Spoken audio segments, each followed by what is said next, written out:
What we're seeing in Nigeria today is part of that story. It's a tragedy that we are watching. It's a tragedy that we are all witnessing, because as we see things falling apart, the pressure this time is not foreign colonialism, The pressure instead is corruption and violence and attempts at control. And that's why I totally agree with my honourable friend, the member for Edmonton. We need to call out the corruption. We need to use the powers that we have in this country to stop those who are profiting from the wealth of that great nation and hiding it here. Now, some people will remember when General Gowon left Nigeria with half the central bank, so it is said, and moved to London. We know that today, even now, in this great city of ours, there are, sadly, some people who have taken from the Nigerian people and hidden their ill-gotten gains here.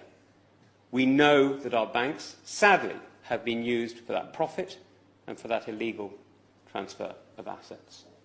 And that means that the UK is in an almost unique position in being able to actually do something to really exert pressure on those who have robbed the Nigerian people.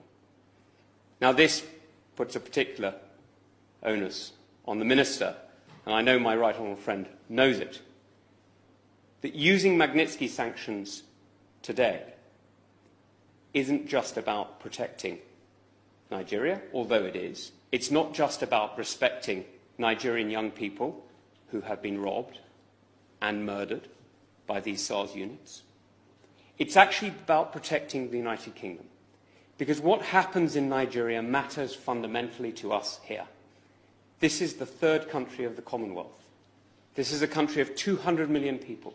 It is going to be the great economic powerhouse of Africa and one of the great economic powerhouses of the world.